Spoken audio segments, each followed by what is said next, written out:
Hello friends, नमस्कार and welcome to GS point. मैं रत्नेश कुमार गिरी आपका एक बार फिर से स्वागत करता हूं। तो दोस्तों, आज का टॉपिक है पोर्ट्स, मतलब भारत में कितने जितने बंदरगाह है उसके बारे में चर्चा करेंगे। बंदरगाह क्या होता है, उसके बाद हार्बर आपका जो है बंदरगाह कितने तरह का होता है, भारत में अंतर्राष्ट्रीय स्तर पर कितने बंदरगाह और छोटे छोटे कितने बंदरगाह है।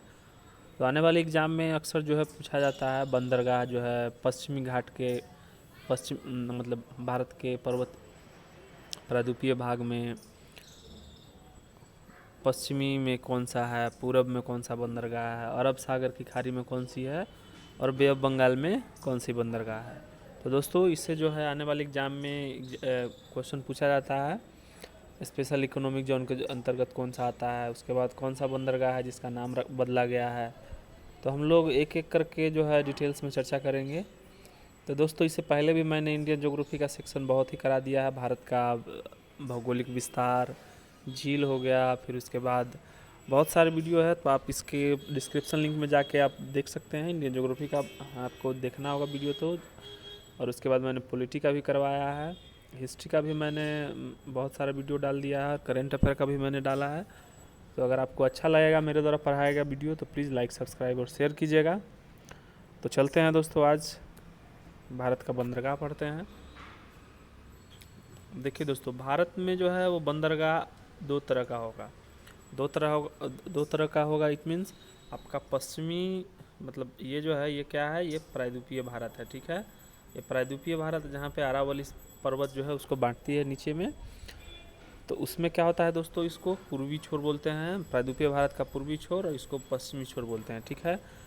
और आपको जो है इसको तट के आधार पर भी जो बांटा गया है तो उसको हम बताएंगे। कोरोमंडल तट किधर है, मालाबार तट, ऐसे कोरोमंडल तट इधर है पूर्व में, मालाबार तट पश्चिम में है।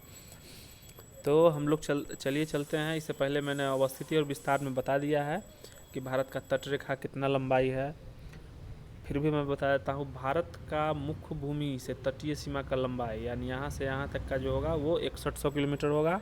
और द्वीप समूह साथ यानी अंडमान निकोबार लक्षद्वीप समूह लेंगे तो द्वीप समूह को जोड़ने के बाद जो है कितना हो जाएगा दोस्तों, 7516.6 किलोमीटर हो जाएगा। तो याद रखिएगा। अब भारत का स्थलीय विस्तार कितना है, 15,200 किलोमीटर है। तो दोस्तों, बंदरगाह भी दो तरह का होता है। एक प्राकृतिक बंदरगाह होता है, एक कृत्रिम बंदरगाह होता है।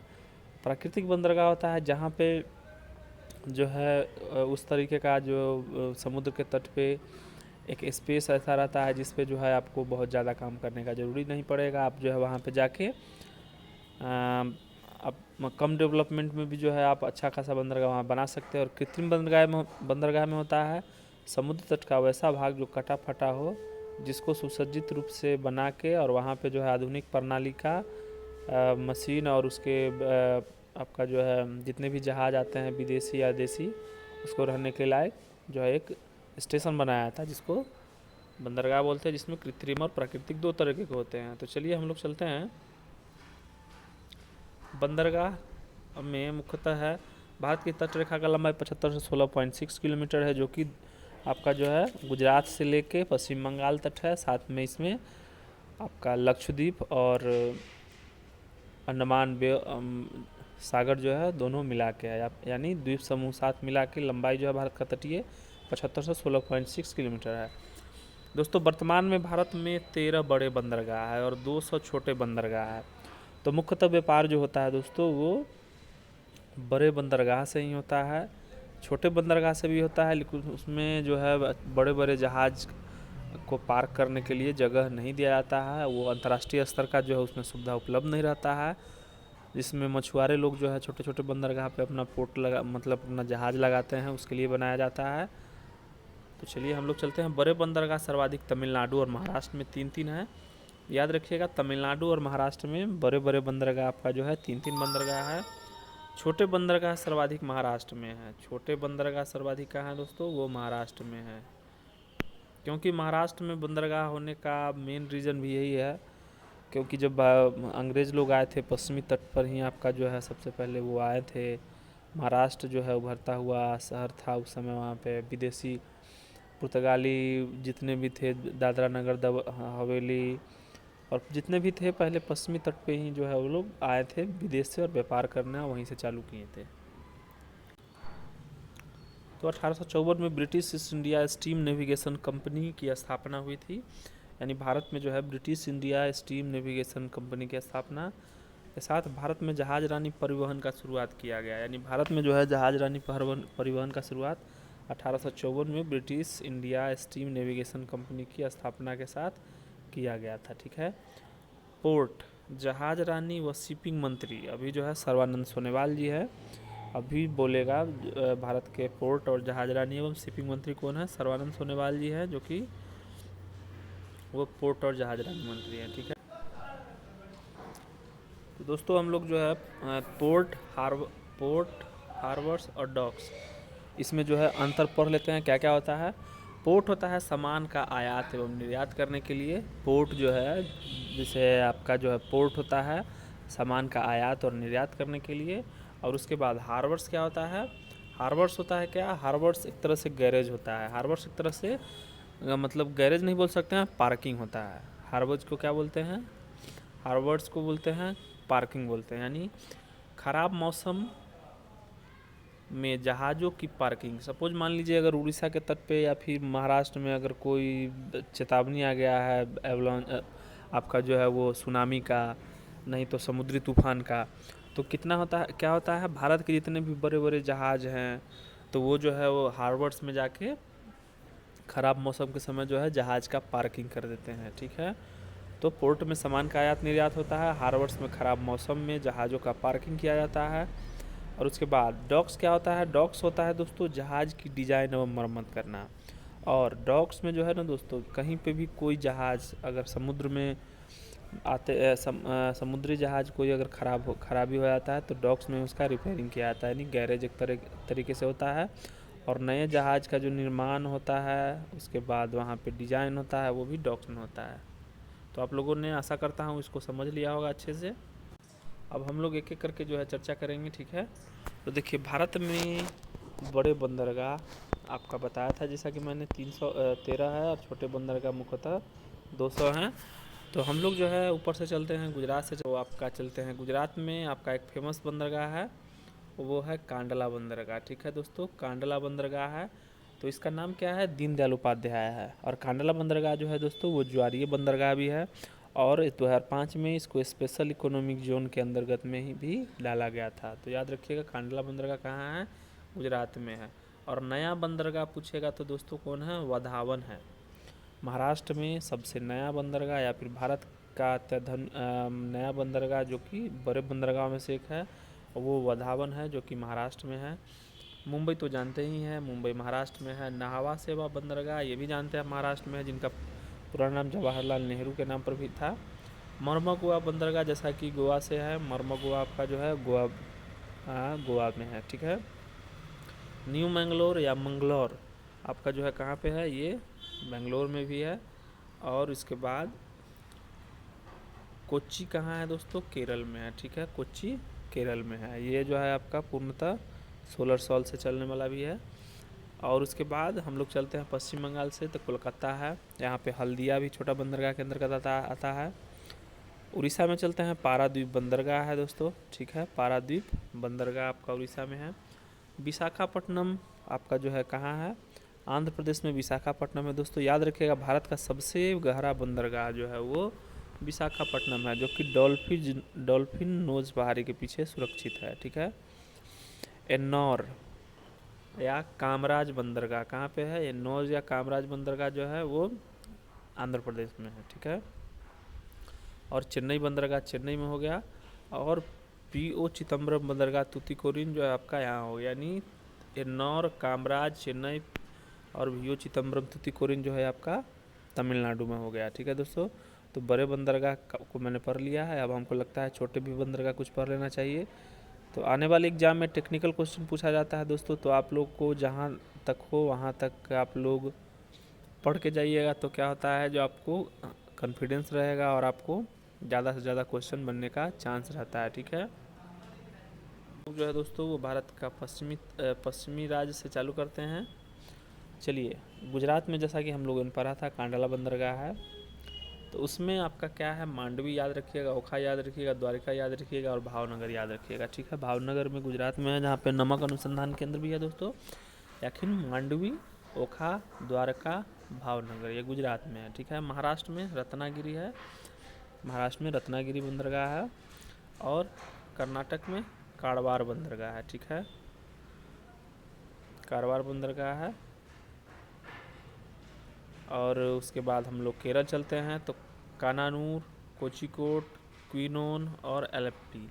एलेप्पी एक्सप्रेस भी चलता है, तो आप याद रखिएगा एलेप्पी जो है वो केरल में है। ठीक है दोस्तों, अब चलती है हम लोग चलते हैं भारत का पूर्वी तट पर चलते हैं। तो जैसा कि मैंने बड़ा बंदरगाह में कलकत्ता पढ़ा था, कलकत्ता बंदरगाह, छोटा में आपका हल्दिया आ गया। उड़ीसा में जैसा कि हम लोगों ने बड़ा बंदरगाह पढ़ लिया है, छोटा बंदरगाह के अंदर गोपालपुर आ गया, पारादीप उड़ीसा में ही था। उसके बाद आंध्र प्रदेश में आपका छोटे बंदरगाह के अंतर्गत मछलीपट्टनम है। ठीक है। और तमिलनाडु में छोटे बंदरगाह के अंतर्गत कराईकल, जो कि पौंडीचेरी में है, नागपट्टनम और टोडी बंदरगाह भी है। तो दोस्तों, आने वाले एग्ज़ाम में इससे ज़्यादा क्वेश्चन आपको नहीं पूछा जाएगा बंदरगाह से। और चलिए कुछ हम लोग जो है बंदरगाह से हम लोग उसका जो है वो डिस्क्रिप्टिव पढ़ लेते हैं, रिलेटेड जितने भी पॉइंट है। सबसे बड़ा प्राकृतिक बंदरगाह मुंबई का है। ठीक है, सबसे बड़ा प्राकृतिक बंदरगाह मुंबई का है। सबसे बड़ा व्यापारिक बंदरगाह मुंबई का है। ठीक है, यानी प्राकृतिक बंदरगाह भी मुंबई का है और व्यापारिक बंदरगाह भी आपका कौन है, मुंबई का है। ठीक है। सबसे बड़ा कृत्रिम बंदरगाह चेन्नई का है। जैसा कि आपको जो है नाम से भी पता चलता है, चेन्नई, नई मतलब क्या होता है, नया। सबसे बड़ा कृत्रिम यदि नया होगा तो क्या होगा, कृत्रिम बंदरगाह होगा, याद रखिएगा। सबसे ज़्यादा सामानों की आपूर्ति वाला बंदरगाह आयात निर्यात करने वाला कौन सा है, कांडला है, जिसका नाम दीनदयाल उपाध्याय रखा गया है। ठीक है। और आपका जो है कलकत्ता में एक बंदरगाह है जिसका नाम क्या रखा गया है, कलकत्ता में एक बंदरगाह है जिसका नाम रखा, तो आप कमेंट करके बताइए। जैसा कि दीनदयाल कांडला का नाम है आपका, और आपका कलकत्ता में एक बंदरगाह है जिसको आपको पता होगा, जैसा कि मैंने बताया भी है आपको। भारत का सबसे पुराना पोर्ट लोथल और गुजरात का है। ठीक है, लोथल जो है भोगवा नदी के किनारे है, गुजरात में है। आपका जो है पाराद्वीप से जापान को झारखंड व उड़ीसा का लौह अयस्क निर्यात किया जाता है। यानी पाराद्वीप से जापान को झारखंड व उड़ीसा का लौह अयस्क जो है वो निर्यात किया जाता है। जैसा कि आप लोगों ने पढ़ा ही होगा, जो कच्चा इस्पात जो उसका उत्पादन में भारत विश्व में दूसरा सबसे बड़ा रैंक रखता है, और वो जापान को भी जो है वो आयात करता है, निर्यात करता है। ठीक है, तो लगभग मैंने सभी टॉपिक पढ़ लिया है दोस्तों। तो देश का पहला सबसे गहरा बंदरगाह विशाखापट्टनम हो गया, जैसा कि मैंने बताया था। पहला कंप्यूटराइज कारपोरेट बंदरगाह एन्नौर हो गया, तमिलनाडु का आ गया। अब हम लोग विश्व के कुछ बंदरगाह हैं जिसको पढ़ लेते हैं, और कुछ कुछ बंदरगाह ऐसे हैं जो कि फेमस आने वाले एग्जाम में पूछा जाता है। तो ग्वादर पोर्ट कहाँ है दोस्तों, पाकिस्तान में है। ग्वादर पोर्ट कहाँ है, पाकिस्तान में है। जैसा कि आप अगर नहीं याद होगा तो गदर फिल्म हम लोग देखे होंगे, जो कि पाकिस्तान के बारे में बताया गया है, तो आप याद रखिएगा, उससे रिलेट आप कर सकते हैं। बस मैं पढ़ाने का पर्पज़ से बता रहा हूँ। ग्वादर पोर्ट पाकिस्तान में है। चबाहर पोर्ट जो कि हाल ही में जो है ईरान में था, वो आपका जो है भारत के साथ विवाद का मुद्दा भी हो गया था बीच में। तो चबाहर पोर्ट जो है कहाँ है, ईरान में है। ठीक है। दुक्म पोर्ट ओमान में है। दुक्म पोर्ट कहाँ, ओमान में है, जो कि अरब सागर में, अरब का खाड़ी में पड़ता है। ठीक है, प्रायद्वीपीय विश्व का सबसे बड़ा प्रायद्वीप है, और प्रायद्वीप उसी में है। सितवे पोर्ट म्यांमार में है, सब चाइना के द्वारा बनाया गया है। चित्तगांव पोर्ट तो बांग्लादेश का है। चित्तगांव पोर्ट कहाँ का है, बांग्लादेश का है। और कॉफ़ी पोर्ट संतोष ब्राज़ील का है, यानी इसको कॉफ़ी पोर्ट कहा गया है। तो दोस्तों एक बार और, ग्वादर पोर्ट पाकिस्तान का है, चबाहर पोर्ट ईरान का है, दुक्म पोर्ट ओमान का है, सितवे पोर्ट म्यांमार का है, चिटगांव होना चाहिए लेकिन चितगांव लिखा गया है, चितगांव पोर्ट बांग्लादेश का है, और संतोष पोर्ट जो है दोस्तों कहाँ का है, वो आपका ब्राज़ील का है। तो आपको इसको याद रखना पड़ेगा। और दोस्तों आने वाले एग्ज़ाम में मैं ऐसा करता हूँ कि इससे ज़्यादा क्वेश्चन नहीं जाने वाला है, क्योंकि बंदरगाह के अंतर्गत जो है हम लोगों ने बहुत सारा कुछ पढ़ लिया है।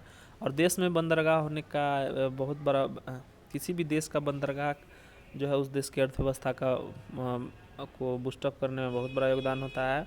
काहे कि अगर हम लोग रोड से व्यापार करते हैं, ट्रक के माध्यम से, तो जहाँ 10 रुपये का खर्च आता है तो हम लोग पानी के माध्यम से 4 रुपया खर्च में ही हम लोग उस सामान को आयात और निर्यात कर सकते हैं। तो बंदरगाह जो होता है किसी भी देश में जो है आपका जो है खाद्यान्न आपूर्ति या फिर खाद्यान्न को जो है आयात या निर्यात करने में उस देश के जीडीपी और जीएनपी पे बहुत बड़ा जो है वो प्रभाव डालता है। आशा करता हूँ दोस्तों कि मेरे द्वारा बनाया गया इस वीडियो आप लोग को अच्छा लगा होगा और आप लोग लाइक सब्सक्राइब और शेयर कीजिए। Thank you for watching. धन्यवाद। जय हिंद। मिलते हैं नेक्स्ट वीडियो में दोस्तों।